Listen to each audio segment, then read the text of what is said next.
बिस्मिल्लाहिर्रहमानिर्रहीम। अस्सलाम वालेकुम नाज़रीन, मैं अहमद फ़वाद हूँ और आप मेरा यूट्यूब चैनल देख रहे हैं। नाज़रीन, हम ख़बरों, तज्ज़िये और तबसरे के साथ आज की व्लॉग में आपकी खिदमत में हाज़िर हुआ हूँ। सबसे पहले तो नाज़रीन, आसिफ ज़रदारी के हवाले से एक बड़ी ब्रेकिंग न्यूज़ है और ब्रेकिंग न्यूज़ ये है कि इस वक्त पीपल्स पार्टी ये प्लान कर रही है कि किसी तरीके से इस हुकूमत से अलहदगी का जो ऐलान है वो कर दिया जाए और बिलावल भुट्टो जो हैं वो वज़ारत ख़ारजा से इस्तीफ़ा दे दें और फिर इस्तीफ़ा देने के बाद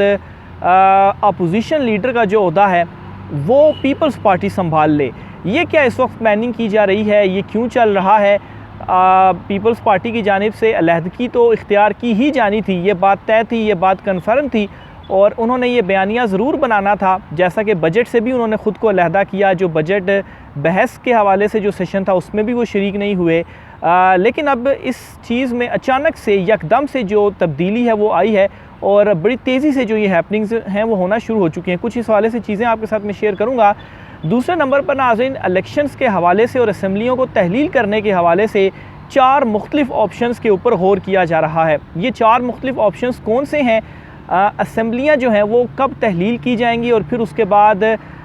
जिस दिन असम्बलियाँ तहलील की जाएंगी ये चीज़ मद्देनज़र रखी जाएगी कि इंतखाबात 90 दिन में हों या 60 दिन के अंदर हों। ये 4 तारीखें कौन सी हैं, इस पर भी कुछ तफसीलात हैं, वो भी आज की व्लॉग में आपके सामने रखूँगा। सबसे पहले तो आपको बताता चलूँ, सीनियर सहाफ़ी हैं फ़याज़ राजा साहब, उनकी जानिब से ये जो ख़बर है वो दी गई है। ट्वीट उन्होंने किया और उस ट्वीट के ज़रिए ये 4 जो तफसीलात हैं उन्होंने सामने रखी हैं। मामला क्या है? सबसे पहले तो मरियम नवाज़ और नवाज़ शरीफ, चूँकि नून लीग के अंदर भी 2 ग्रुप्स हैं, मरियम नवाज़ और नवाज़ शरीफ वर्सेस शहबाज शरीफ, इन दोनों की जानिब से असम्बलियाँ तहलील करने और इलेक्शन में जाने की अलग-अलग तारीख़ें दी गई हैं। किस तरह से? मरियम नवाज़ और नवाज़ शरीफ ये चाहते हैं कि अगस्त में जो इलेक्शंस हैं वो हो जाएं और जून के अंदर ही हम जो असम्बलियाँ हैं वो तहलील कर दें। लेकिन मंजूरी इस चीज़ की इस वक्त नहीं आ रही कि जून में असम्बलियाँ तहलील हों। 31 जुलाई के बाद का ये मामला है कि ये सिग्नल दिया जा रहा है ताकतवर हलकों की जानिब से कि 31 जुलाई के बाद जो असम्बलीज़ हैं वो बेशक तहलील कर दी जाएँ और उसके बाद जब भी जो इलेक्शंस हैं वो करवाए जाएँ, चाहे 31 जुलाई के बाद जो है वो अगर 60 दिन में होते हैं तो अगस्त, सितंबर, अक्टूबर में हो जाएं या नवंबर में हो जाएं। तो बहरहाल मरियम नवाज़ और नवाज़ शरीफ ये चाहते हैं कि अभी असम्बलियाँ तहलील हो जाएं, बजट दे दिया है, जून में असम्बली तहलील कर दें और जो इलेक्शंस हैं वो फिर अगस्त के अंदर करवा दिए जाएं, 60 दिन के अंदर अंदर ही। और जो इसकी रीज़न है वो ये है कि ये दोनों ये समझते हैं कि इस वक्त इमरान खान साहब को जितना दबाव डालना था और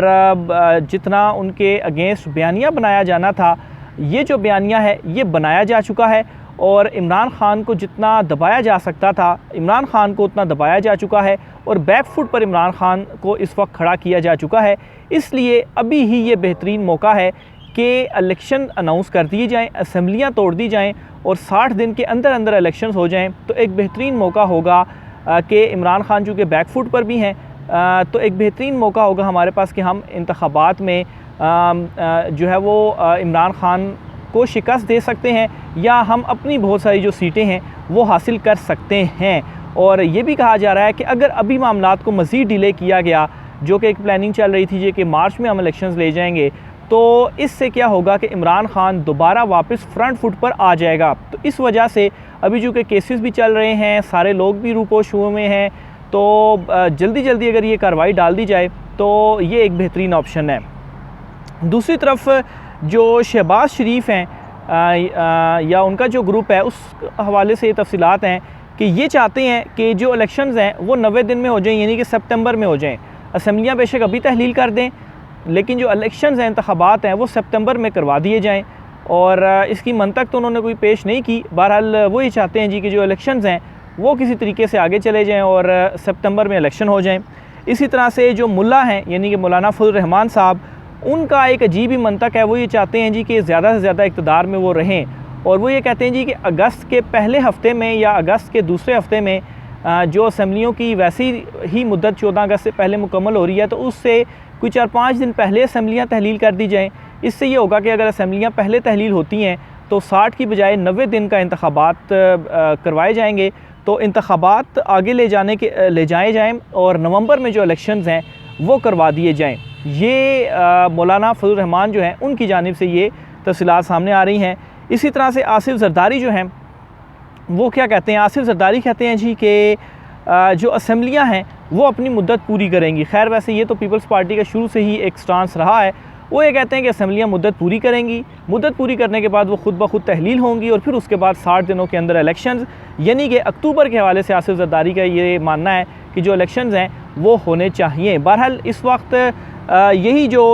3-4 महीने सामने आ रहे हैं, जिनमें एक अगस्त का महीना है या सितंबर का या अक्टूबर का या नवंबर का, तो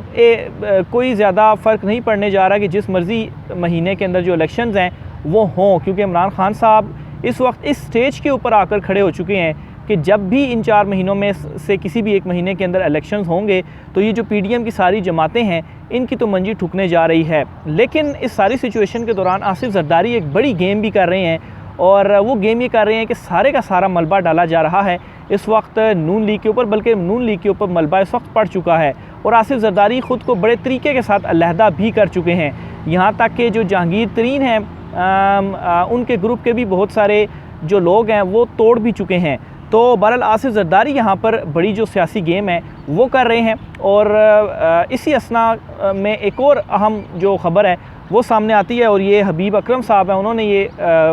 ख़बर दी है कि इस वक्त ये प्लानिंग भी चल रही है कि बिलावल भुट्टो बतौर वज़ीर ख़ारजा वो इस्तीफ़ा दे दें, और इस्तीफ़े की बुनियाद वो ये डाल देंगे कि हम इस हुकूमत से अलहदा होने जा रहे हैं। ये चीज़ तो वो पहले से ही कहते थे कि हम PDM के साथ हैं ही नहीं। इवन के वज़ारत ख़ज़ाना के अमूर के हवाले से, महंगाई के हवाले से उनसे जब पूछा जाता तो वो कहते थे जी ये तो वज़ारत ख़ज़ाना का काम है और हम PDM का हिस्सा नहीं है, और हमारे पास जो वज़ारत है वो वज़ारत ख़ज़ाना की नहीं है, ये तो नून लीग के पास है, ये उनका काम है। तो अब वो ये सोच रहे हैं कि बिलावल भुट्टो वज़ारत ख़ारजा से भी इस्तीफ़ा दे दें, और इस्तीफ़ा देने के बाद क्या होगा, पीपल्स पार्टी ये नहीं होगा कि इस हुकूमत से भी जो उनके असम्बलियों से भी इस्तीफ़े दे देगी, ऐसा नहीं होगा। वो असम्बलियों में जाएंगे और असम्बली में जाके अपोजिशन में बैठेंगे, यानी कि राजा रियाज साहब जो हैं वो उनकी कुर्सी के पीछे भी पड़ गए हैं, और राजा रियाज को अपोजिशन लीडर के ओहदे से हटाकर ख़ुद अपोजिशन लीडर बिलावल भुट्टो बनेंगे या बिलावल जरदारी बनेंगे। और जो इसकी रीज़न है वो ये होगी कि अपोजिशन लीडर का ओहदा इस हवाले से अहम है कि जो निगरान सेटअप बनना है उसमें बड़ा अहम किरदार होता है। वो वज़ीर-ए-आज़म और अपोजिशन लीडर ये दोनों मिलकर तय करते हैं कि वज़ीर-ए-आज़म, निगरान वज़ीर-ए-आज़म कौन बनेगा। तो आसिफ जरदारी इस वक्त ये भी सोच रहे हैं पीपल्स पार्टी के, उसमें भी पीपल्स पार्टी का किरदार होना चाहिए। ये नहीं कि राजा रियाज और शहबाज शरीफ अपनी मर्ज़ी से लगा लें। राजा रियाज की क्या मर्ज़ी, वो तो खैर नून लीग का टिकट लिए बैठे हैं, तो वो इसमें भी अब किरदार अदा करना चाह रहे हैं। और इसकी जो रीज़न है वो ये है कि सिर्फ चंद अहम ओहदों अगर के ऊपर इनका ऑलरेडी से फटा पड़ा हुआ है। एक तो नजम सेठी वाला मामला है, और एक जो तारिक बाजवा हैं जो चेयरमैन नादरा हैं, ये बड़ा इंपॉर्टेंट ओहदा होता है ख़ास तौर पर इलेक्शंस और डेटा के हवाले से। तो इसमें ऑलरेडी फटा पड़ा हुआ है इन दोनों का। तो आसिफ जरदारी अपने लोग वहाँ लगाना चाहते हैं, मुस्लिम लीग नून अपने लोग वहाँ पर लगाना चाहती है। तो इस वजह से ये वापस असम्बलियों में जाकर अपोजिशन लीडर ये अपना करना चाह रहे हैं। और ये सारी चीज़ें इसी दौरान इस वजह से भी हो रही हैं कि ये डिसाइड हो चुका है कि इलेक्शंस होने जा रहे हैं, और इसी वजह से ये सारा अपने अपने जो लोग हैं वो लगा रहे हैं कि चलें ये कोई इससे जो फ़ायदा है वो उठा लें। तो बहरहाल चेयरमैन नादरा जो तारिक बाजवा हैं उनके हवाले से भी ये एक तो कल ख़बर आई थी कि वो उनसे इस्तीफ़ा मांगा गया है हुकूमत की जानिब से, और अब ये इतला ज़राए से खैर अभी तक चलाई जा रही है, कन्फर्म नहीं हुई कि तारिक बाजवा जो अपना इस्तीफ़ा है वो देने जा रहे हैं। और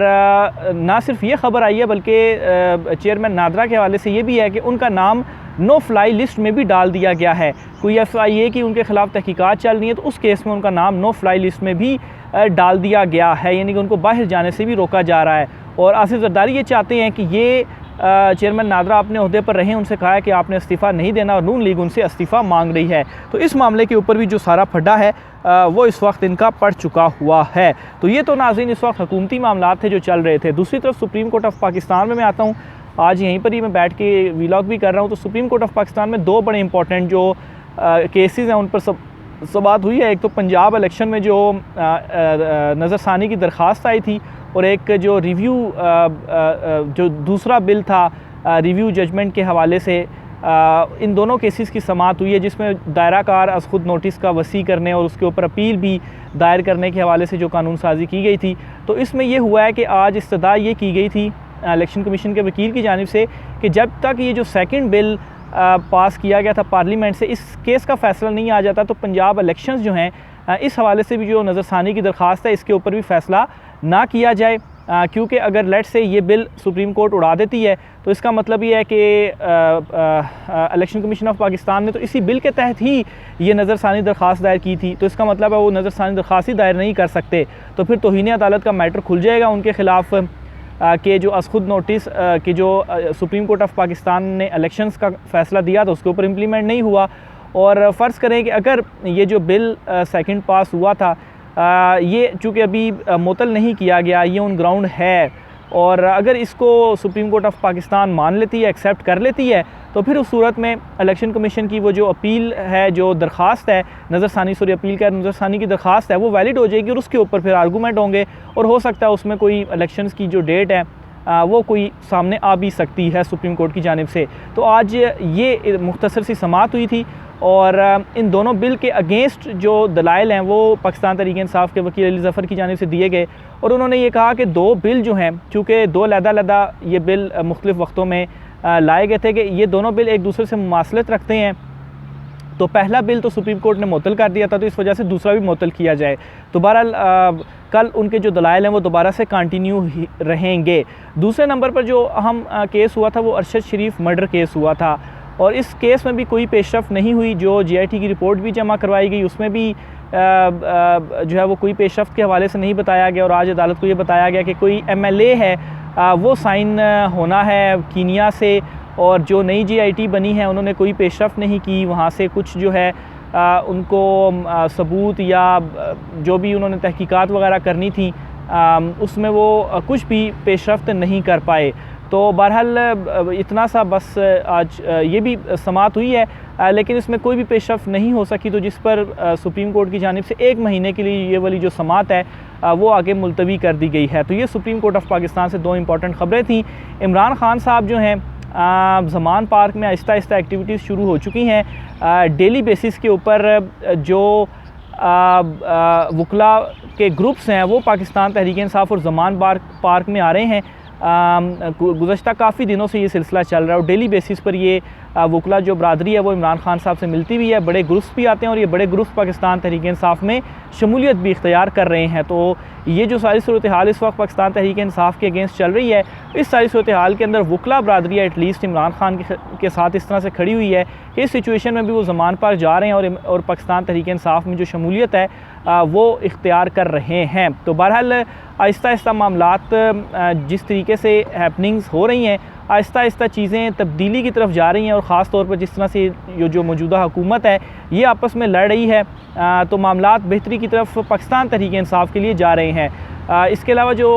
चेयरमैन नादरा हैं तारिक बाजवा, उनके हवाले से अभी ये लेटेस्ट ख़बर आई है, अभी साथ साथ ही चूँकि वो टिकट्स भी आ रहे हैं कि उन्होंने जो अपना इस्तीफ़ा है वो दे दिया है। बहरहाल ये सारी चीज़ें अभी ज़राए से चल रही हैं, कन्फर्मेशन नहीं है,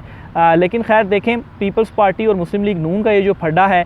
इसमें अब कौन अपनी ज़िद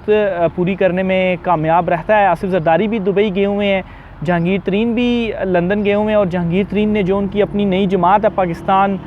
इस्तेहकाक, उसका जो पहला इजलास है वो भी बुला लिया है, और इस पहले इजलास के अंदर वो अपनी नई हिकमत अमली और चीज़ों के हवाले से तय करेंगे, क्योंकि गुज़श्ता काफ़ी दिनों से जो कुछ उनकी पार्टी के साथ हो रहा है, हर किसी की अपनी डायरेक्शन है, पार्टी की अपनी कोई डायरेक्शन नहीं है, हर बंदा अपने हिसाब से अपनी डायरेक्शन में जो काम है वो कर रहा है। पार्टी की पॉलिसी क्या है, मंशूर क्या है, ये जहांगीर तरीन का नहीं है, क्योंकि उनकी ये जो जमात 22 मिनट के अंदर जो ये कहते हैं कि हमने ये जमात बनाई भी है, तो इस जमात में भी देखा है सब ने कि कैसे प्रेस कॉन्फ्रेंस के दौरान जो मुरझाए हुए चेहरे और ज़बरदस्ती बिठाए हुए चेहरे साफ लग रहा था